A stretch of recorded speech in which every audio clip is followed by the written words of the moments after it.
New Thought Media Network. We are a global broadcast network of positive music, media, and entertainment, inspiring humanity's evolution along the journey of enlightenment and creating a world of love, peace, empowerment, and prosperity for all. New Thought Media Network. Positively inspiring. New Thought Media Network proudly presents On Purpose with Reverend Beth Linguri. Wednesdays at 7 a.m. Mountain Time, 3 p.m. Central European Time. Come find purpose, nurture growth, and live your passion. And now On Purpose with Reverend Beth Linguri. Hello, everyone. Welcome to On Purpose. I'm Reverend Beth Linguri, and this is a weekly broadcast devoted to supporting you, each one here today. Support you on this evolutionary journey that we are all engaged in, this journey of life itself. And as we join in this experience of life, we know that each one has a divine purpose, a purpose for this life which is a gift given to each one. And as this gift is received, what we do with this life, how we live it, what we do each day is a gift to the divine, to the expression of love itself through each one. And so I invite you now into this time together, into the sanctuary of this moment right now. And just become still and listen. And I invite you to listen more deeply with your heart space. Connect with that inner voice that speaks from within. And allow this voice to become more clear, louder, and more resonant with who you are. So let's just surrender to the moment and release any thinking or planning or any other individual intellectual activities that you might have been engaged in up until this moment. And you can simply silence all those thoughts that roam around in our head all the time. Perhaps they're doubts, perhaps they're critics, don't do this, do that. Oh, all of those noises, that self-talk that just dominates our personality and our thinking life. And these are just thoughts. So you can choose your thoughts, and you can choose right now just to let them go. So I invite you to create that intention to be here in this broadcast, to be here in this moment with me, connected, and with all of those who are listening. And listen with our whole self. We let go of anything that came before or what will come after. So simply take a deep breath now. The breath of life. And allow that breath to move through you. This breath is a gift. And as we release that breath, simply relax into this moment. Release a little bit more. Becoming more aware of that silence, that stillness deep within. And when we move into that stillness, we invite that inner guide, that inner truth to speak. It is always present, your silent partner.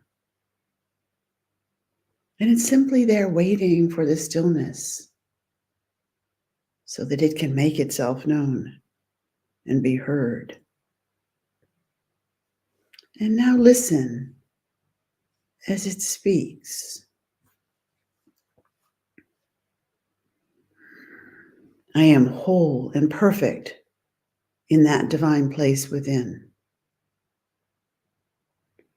Everything I need to know is there inside. Everything I need to know. And through deep listening, I learn. I listen. I hear that still small voice speaking my truth.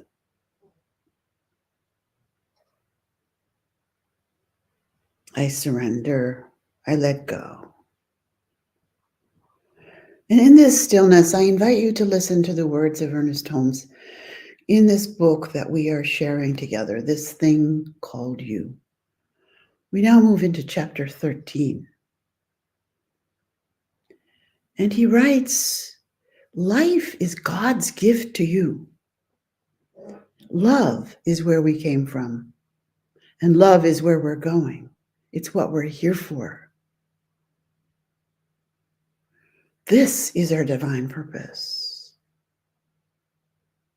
to offer what we offer in love. Each week, as I remind you and read from this book and remind you of his sayings,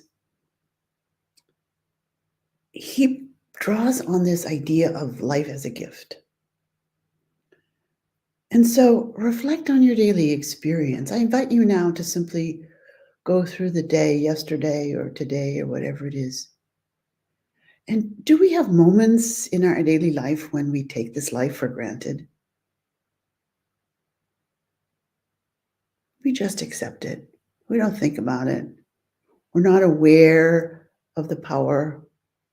We don't have that sense of gratitude. And we may even get into this idea of making demands on this life. You ask that this life be this way or that way, that this happen and that happen. You resist what is happening and you direct. You want to be different. You want it to be different from how it is. And so you engage in a struggle. And then what happens when something causes us to remember? Perhaps we hear the birds singing, or we look outside and see the beauty of everyday life, or we notice that spring is springing forth everywhere with flowers and trees and blossoms, or that the wind blows cold. And we are grateful for the warmth to be able to bundle up and be warm.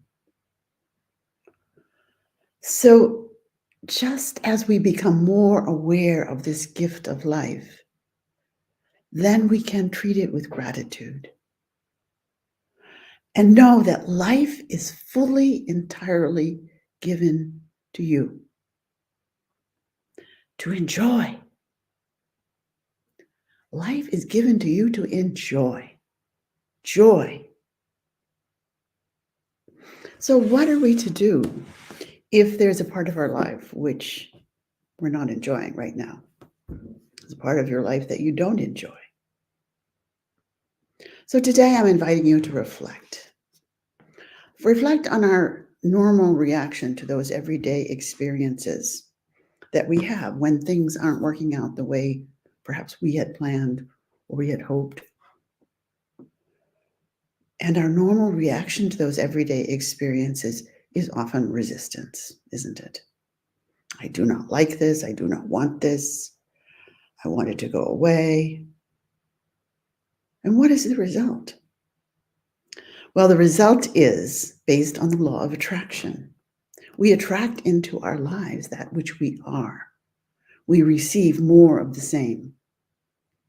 And so as we resist those experiences that we don't like, what we resist persists. When we react this way, as I said, we attract those things we don't want into our lives, because the law of attraction is spiritual and it works like any other law, simply like the law of gravitation. So we attract more of what we are. We attract our current experience. We're simply like a magnet. And as we do that, we become more engaged in those negative experiences, and we create more and more of the same.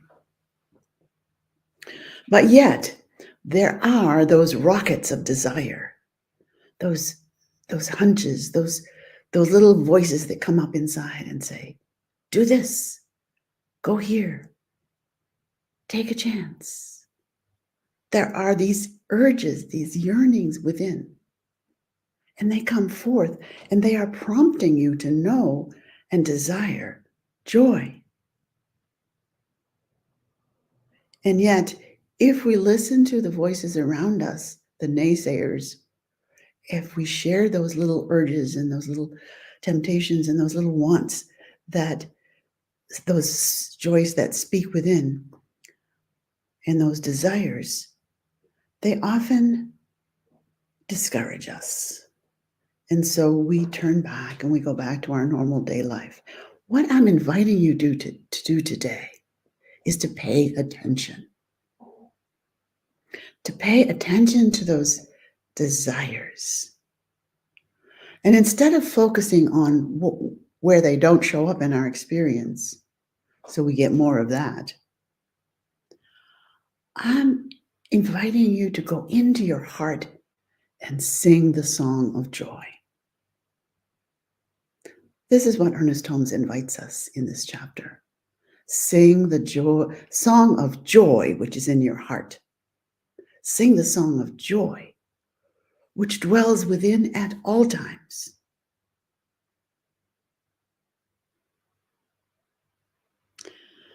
When we are working in our everyday lives and we're trying hard to be perfect and trying hard to find those things that bring us joy and postponing the things that bring us joy and doing the things that don't work, making excuses, we bring more of that into our life and we close off that which brings us joy. You already have everything within you that you desire. You do not need to try harder to achieve anything. You do not need to try to get what you think you want. This is work. This is energy. This is drawing on resources that brings us into a situation in which we require more energy and shuts off the internal energy, the eternal love energy that is within. So I'm inviting you to, instead of living from the outside in, live from inside out. Surrender. It's a question of surrendering your will to give up, to release, and to be aware of every moment as an opportunity to enjoy whatever is in front of us. And when we do this, our rational mind might say to us or our friends, but you're giving up your freedom. But I say, and Ernest Holmes shares with you as well, therein lies your freedom. I know that the fullness of life, which is divine in origin, this life which is given to us, eternal in its presence, is forever available. This life of eternal spirit lives in me. It is my life. And all the vitality, the wisdom, and the peace of this divine life are mine, and they're yours. So accept them. Accept them in fullness, in joy, and in peace. And so as you enter into this life of joy, feeling the divine presence in everything, you will hear the song of joy singing at the center of your being. It is singing all the time. Stop and listen to the birds' song. They are singing all the time. The birds are singing, not because they have a message, but because they have a song. At one of our retreats many years ago, we were privileged to have Michael Stillwater lead us in uncovering the song which exists within each one. Each one has a song within. You have a song that longs to be sung. So we turn back to Ernest Holmes and the words, knowing that the loving presence is always closer to me than my very breath, and knowing that I have nothing to fear.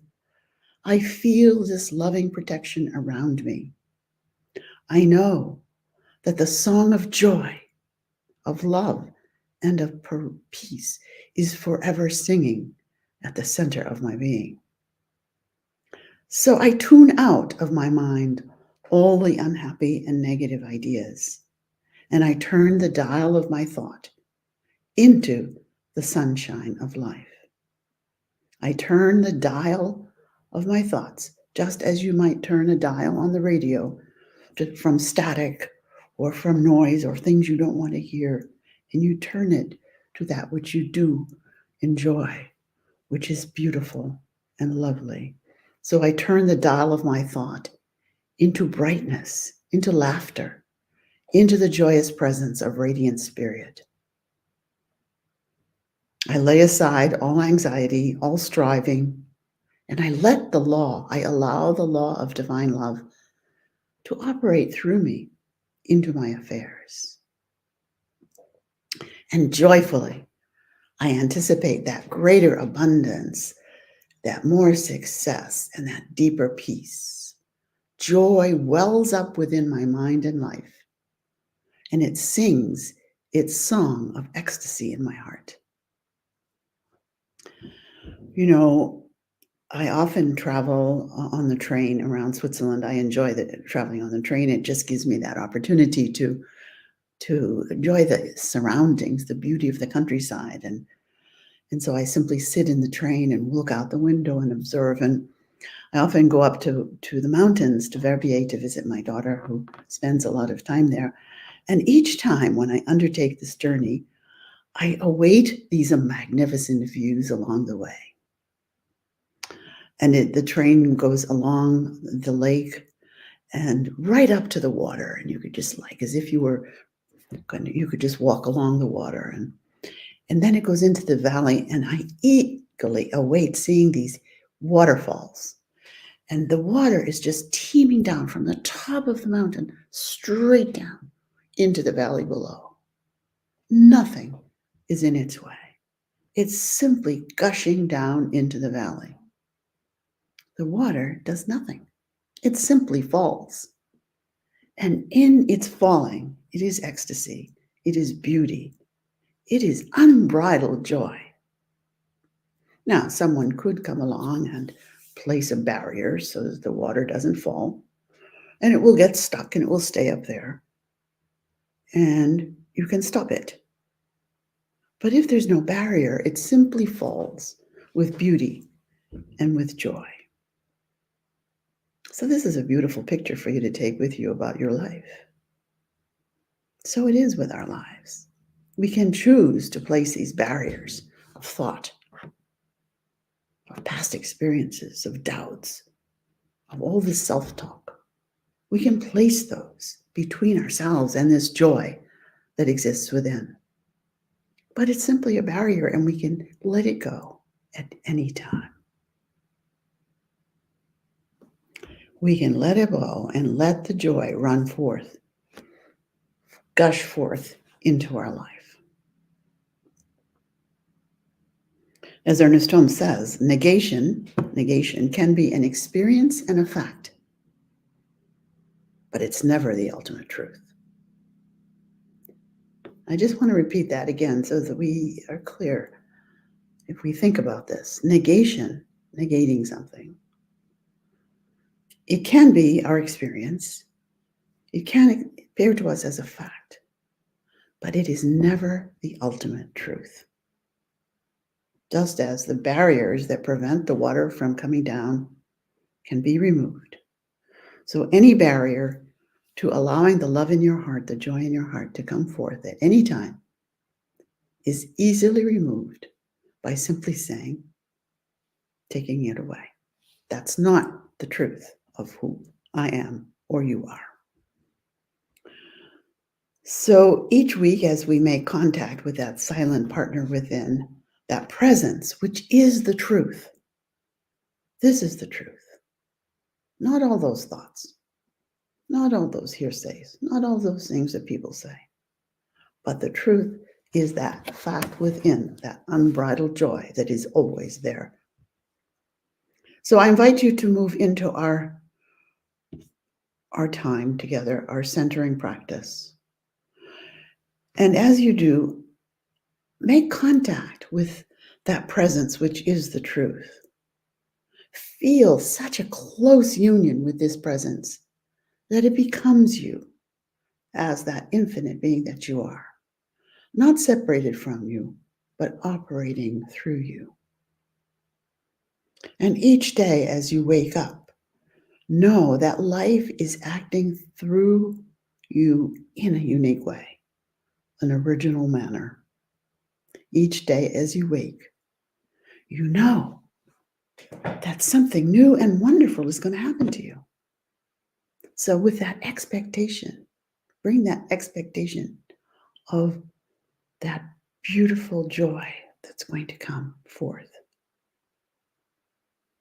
Be conscious of the divine spirit acting through you. And turn, this is an interesting analogy, turn that searchlight of truth upon every apparent negative experience. So if something comes forward in your life and you say, and you react with, "Ooh, this looks negative, and it looks like it might be something that I won't like," turn the searchlight of truth on it and say, "What's the gift here? Where is the joy? What is it? What is this experience bringing to me?" And allow that all the barriers to knowing the truth to fall away. So you turn the searchlight of truth upon every apparent negative in your experience. And as you do, that light of truth dissolves all negative experience. And love makes the way clear before you. And you are guided into an ever widening experience of life. And so I know, and I invite you, each one here, to know that you always have this invisible partner walking with you, talking to you, operating through you. And so you keep your mind open to this guidance. You walk in the light.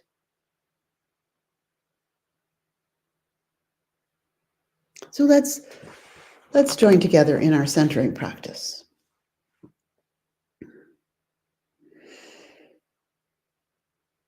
And so we become still and quiet.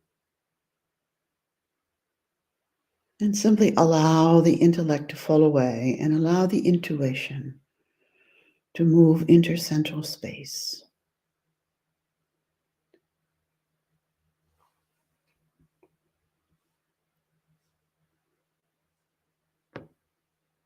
Today, our practice will have a specific purpose as we move toward a new form of well-being.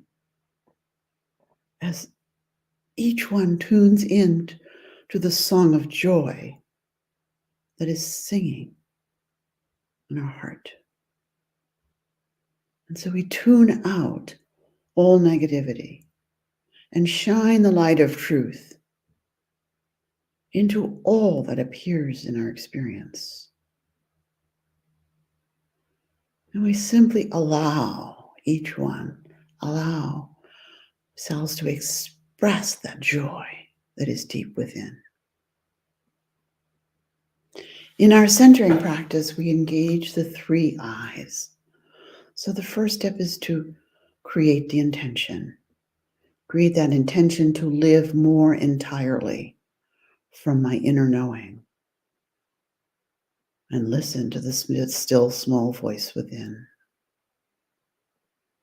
And allow the joy which is within to rise up with its own energy. And then consult that intuition, that inner knowing, in the sacred center of your being. Now visualize it and feel it and be there with it. Joy is there now. And so we release anything and everything that is in the way and simply be joy. And then we engage our imagination. What would joy do today? How would joy express through me?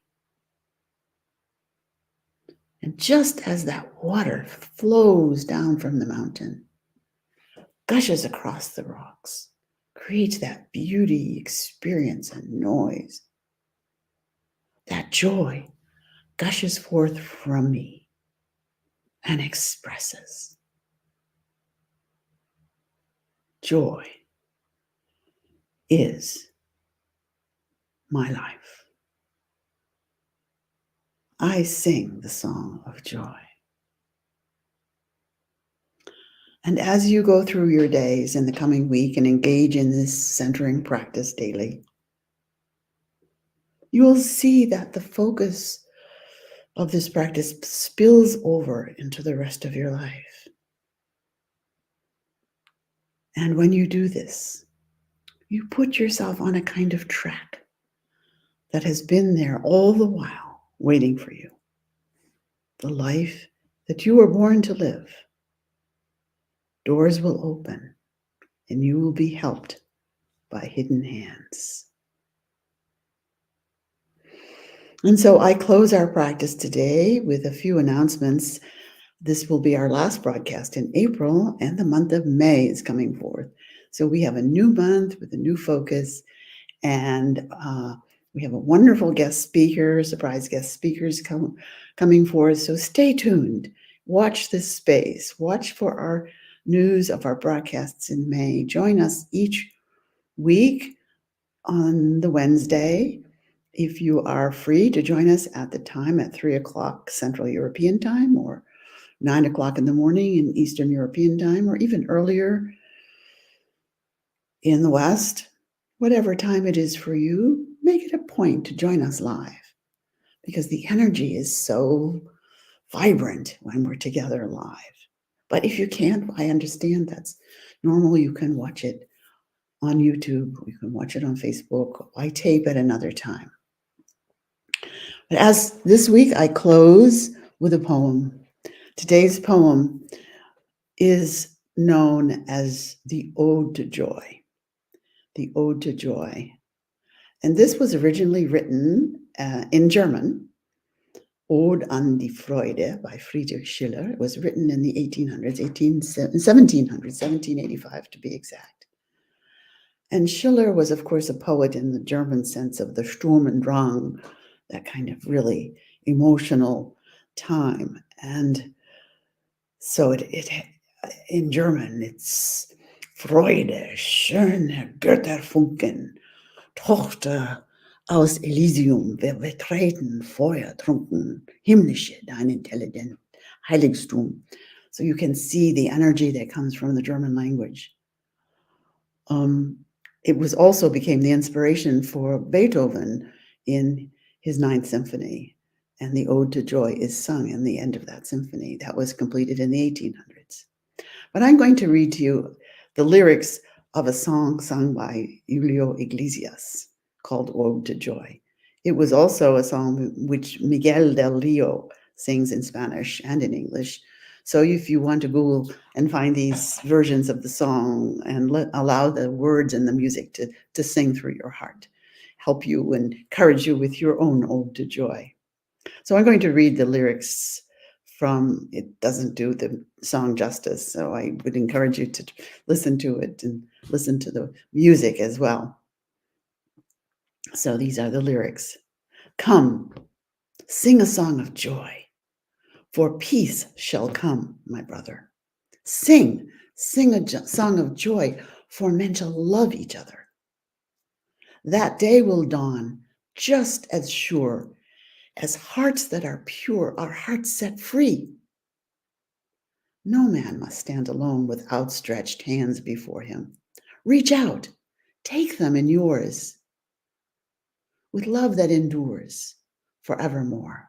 And then sing a song of joy. Come, sing a song of joy, of freedom. Tell the story. Sing a song of joy. And so we end our broadcast and go in peace. Namaste. Thanks for watching. Join us again next Wednesday for more of On Purpose with Reverend Beth Linguri, only on New Thought Media Network. Learn more at www.ntmedia.org.